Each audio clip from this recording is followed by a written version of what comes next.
When it comes to vampires in general, they are usually the ones doing the killing. They're the bringers of death. If you think about it, their whole existence literally relies on consuming the blood of humans, so it's not very often that we think about the deaths that vampires themselves have been subjected to. So that's what I'm going to do for today's video. I've made a list of the 10 most brutal vampire deaths of all time.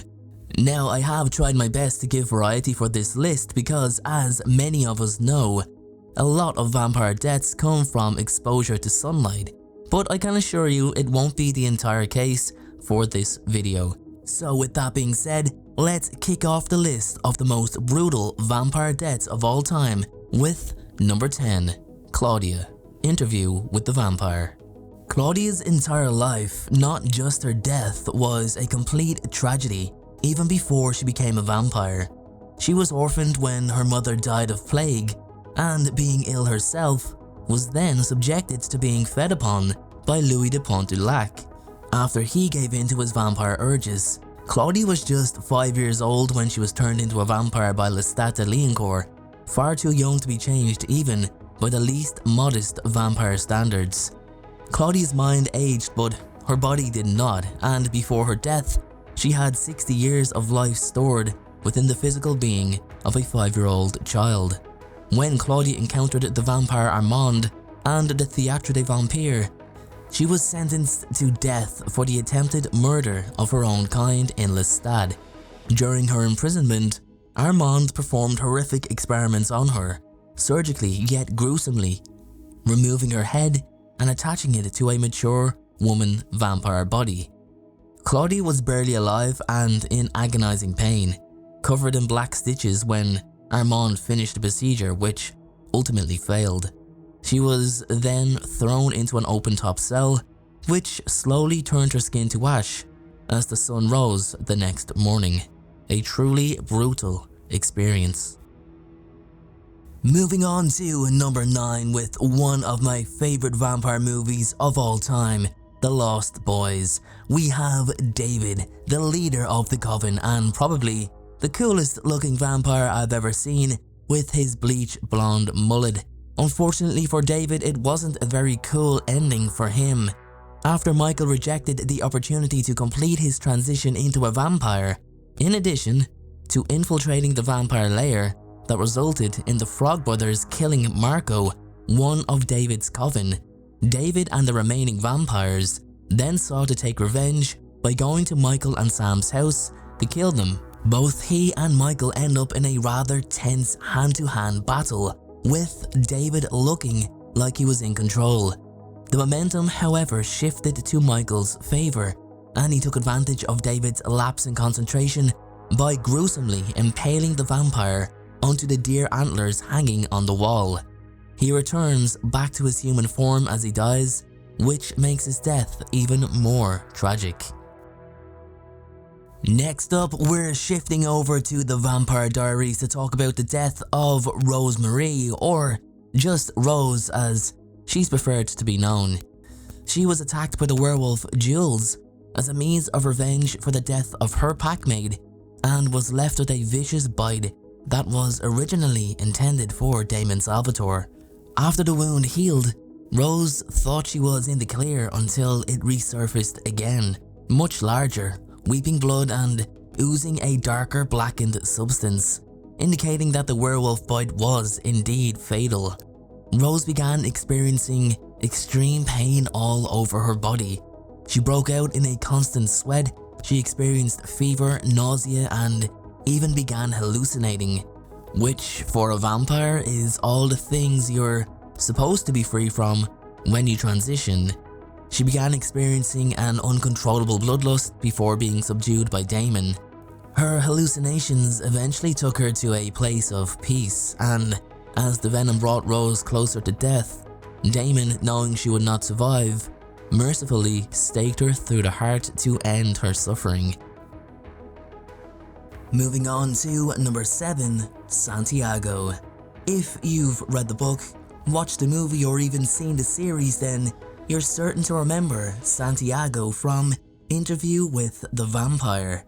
I'm going to use the movie for reference here as it still goes down so well with the fans. Anyway, Santiago is Armand's right-hand man and basically runs the Théâtre des Vampires. He commands a lot of respect among the vampires, even rivaling Armand's own command over them.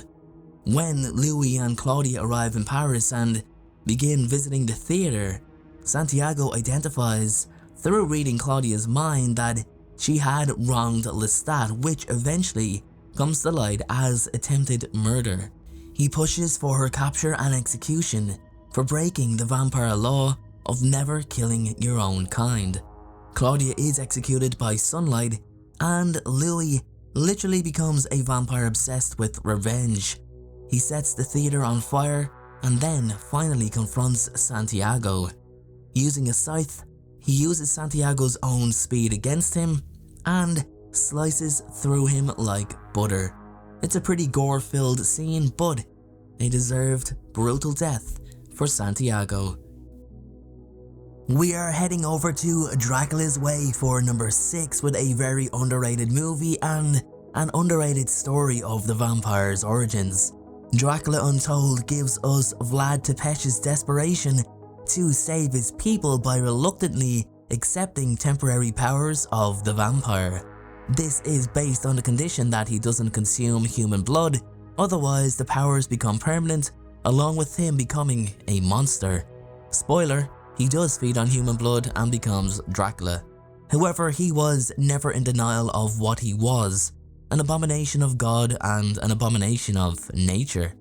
He realized this twice over when he seen just how feral the vampires he created had become and how quickly they turned on him. Knowing that a creature like Vlad could not be allowed to exist, despite holding his morals, he willingly exposed himself to the rays of the sun. And if you've seen this movie, or as you can see here, the sunlight peels his flesh in layers like an onion. It is a blistering, excruciating experience, and he's left as if he's just a ball of ash, and it does kill him, but we've also seen it's not a permanent death. Still, the whole process, brutal. We are halfway through this list and we're heading back to the Vampire Diaries to talk about number 5, Kai Parker. If you're a fan of the Vampire Diaries, then you'll be fully aware of Kai Parker. One of those characters you just love to hate and even end up liking at one point. For every bad Kai did, he just continued to top it. His sociopathic behaviour resulted in his family, the Gemini Coven, banishing him to a prison world where he remained for many years until he eventually escaped. He killed his entire family at his own twin sister's wedding, including his own twin sister, who was pregnant with twins. Yeah, he truly was the ultimate villain. It didn't look like he was gonna get his comeuppance after becoming a heretic, but after placing Elena Gilbert in an unbreakable sleep, linking her awakening to Bonnie's life cycle, he unearths the dormant monster side of Damon Salvatore, who ruthlessly decapitates him with his bare hand before Kai could even take his next breath. Literal Mortal Kombat brutality. Next, we're gonna take a visit to True Blood for number 4 in our list of the most brutal vampire deaths, and let's have a good talk about good old Bill Compton. Bill was basically the face of the series with his on-again off-again relationship with Sookie Stackhouse. Bill struggled with his moral compass, especially after meeting Sookie, where he had become a lot more grounded. After contracting the Hep V virus and rejecting its cure, he decides to end his own life so that Sookie can live a normal life, free of the drama and danger that came with being with Bill. The weird part is him asking Sookie to be the one to end his life. Anyway, lying in an empty grave, Sookie says goodbye and stakes Bill through the heart, which results in his body seizing up before exploding everywhere, leaving a bloody mess of entrails. It was a very violent death, but more impactful as Bill was such an important character to the show. So guys, we are down to the final 3 and we're jumping over to the Vampire Chronicles. Yes, we are talking about Akasha, the Queen of the Damned, the great mother of vampires. She was the prime antagonist for the Queen of the Damned novel. Every single vampire in existence was linked back to her, as was their survival. If Akasha dies, then so does every vampire, unless the sacred core was properly transferred into a new host. In the penultimate moment of the book, Akasha is drained of her blood by the ancient vampires gathered in the Sonoma compound before Makare's forceful push sends her into a glass shard, decapitating her. Akasha's brain and heart were ripped from her body and then consumed by Makare. Violent, brutal, disgusting, all wrapped up in one. A first stop at the Underworld franchise, but an important stop as Marcus Corvinus comes in at number 2 for the most brutal death of all time. So let's discuss it. Marcus Corvinus was one of the vampire elders and the first known vampire to ever exist after his immortality gene was mutated when he was bitten by a bat. Untrusting of Marcus, the other 2 vampire elders, Victor and Amelia, enforced a line of rule known as the Chain.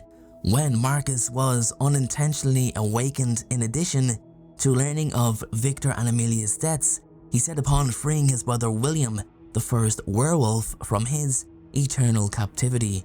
The result of the events led to him having a final confrontation with Selene, who capitalized on a momentary lapse of concentration by Marcus, forcefully sending him directly into a rotating helicopter blade. So guys, time for number 1, and as you can see, I've chosen Deacon Frost. Now, some of you might be surprised why I chose Deacon Frost as my number 1 most brutal vampire death of all time, but if you've actually seen the Blade movie, you'll quickly understand why. Deacon successfully enacted the ancient vampire ritual of La Magra, fusing his body with that of the blood god. He was basically unkillable. He was quicker than any other vampire, including Blade, and far more powerful, even having the ability to regenerate lost limbs almost instantly. Blade, however, used the EDTA serum, an anticoagulant, on Deacon, spiking him with several vials of the drug. This caused his blood to basically boil, his body to swell, bubble, inflate, before exploding quite violently into hundreds of tiny pieces. It's a death I have never forgotten since I first seen it as a child in the cinema over 25 years ago. So guys, there you have it. That is my top 10 ultimate list of the most brutal vampire deaths. Let me know in the comment section below what your list would be, who you would take out of my list, and who you would put in yourself. I'll catch you all in the next video.